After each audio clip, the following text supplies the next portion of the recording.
Next generation tech from sports watch stalwarts. Guys, we saw within a space of about 9 months, 2 watches come from completely out of the blue. Between them, they number about 150 pieces from brands not associated with this kind of thing. If you remember the 1967 Toyota 2000 GT, it was basically a Jaguar E-Type designed by Toyota. It looked like a UFO.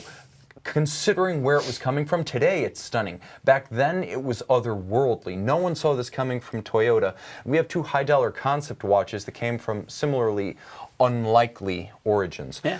We have the Breitling Superocean Heritage Chronoworks. Okay. A 2016 Basel World debut. Josh is going to pick the one he likes best and then explain why.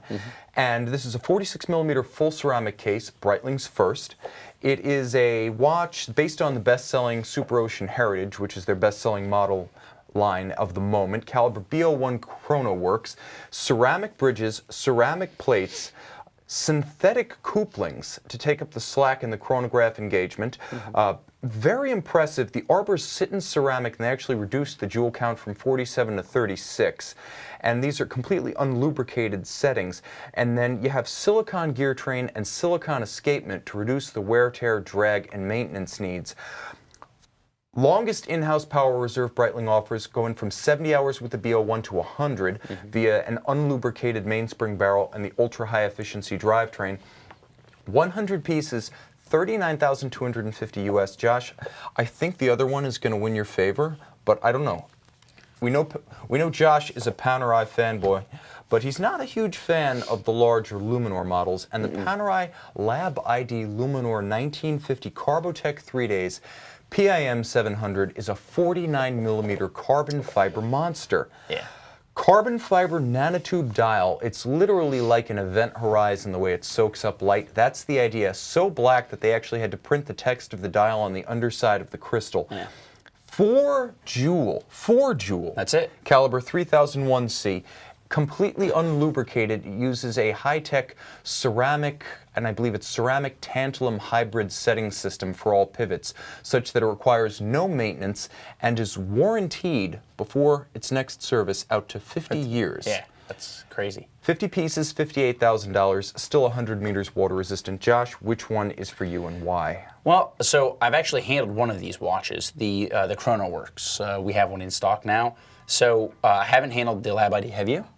I have. I've worn it. You wore it in I did. Basel, yeah? At SIHH when it came out. Okay. That one was this year. The Chronoworks was last year. Right, exactly. So but I've handled the Chronoworks. I haven't handled LAB-ID, though it is in the what's the case made out of? It's called Carbotech. Carbotech, that's right. So it's made out of Carbotech, which is the same as the 661 and the 616 Panerais, which at first I didn't think I was going to like. Once I got it on my wrist, I really liked those. So pros and cons. The Chronoworks, it's a cool idea. Breitling, I guess, has a little bit more experience making, cool movements or high horology movements, right? Longer power reserves, quick setting chronos, things like that. I would say there's certainly less future tech in the Chronoworks. It's adventurous, it's impressive because it's so different from what Breitling does. Right. But I would say that Panerai is so far beyond the pale here. Really, no brand has expertise in what they're doing. This is a very experimental product, and I almost feel like you're a beta tester for a technology that'll work its way into your PAM-based type watch in maybe 12 years. Right. So on the one hand, experimental tech. On the other hand, 50-year warranty. I mean, it's okay. So both watches come from brands that don't make these things, right? Like as you've already said before. So what you're seeing is another side of each brand. That being said, without trying on the Carbotech or the LAB-ID, I'd probably still go for the LAB-ID just because, again, it is a Panerai, which I like. I like the feel of those Carbotech cases. Yes. And 50 years. No service for 50 years is fantastic. And it's warranted. Like, there's some companies that'll make adventurous recommendations with respect to warranty, but there's some companies that say service every 3 to 5 years, but their warranty is 2. Right. This is a great example, and every company should do this. Behind them. A service interval at least as long as the warranty period when you buy it new. Makes sense.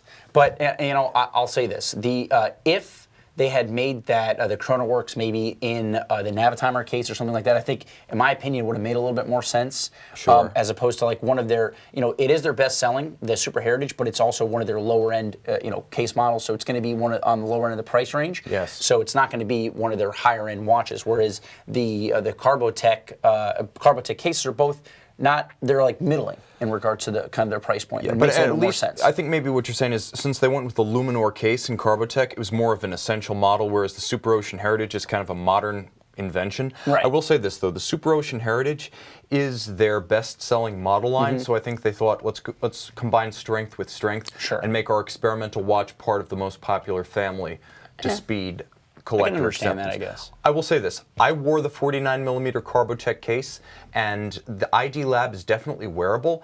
And I also think it's a great way forward for Panerai because you wind up with a materials and technology proposition that doesn't change the look of the watch. Panerai guys are very sensitive about keeping it legible, Right. keeping it simple, and keeping it iconic, and none of that changes here despite the addition of cost and technology.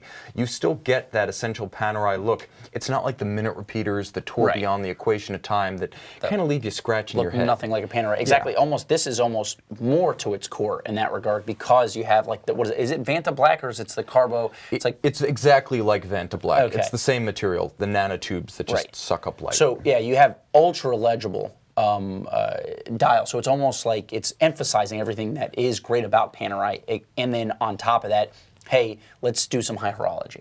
I think we both agree that the Panerai ID Lab is the more intriguing watch, though I have to wonder 50 years down the line, are we starting to move away from a world that requires traditional watchmakers Right. with a watch that's mostly synthetic and marginally serviceable with traditional skills? I don't know, and I see that perhaps being the bone of contention for real connoisseurs going forward.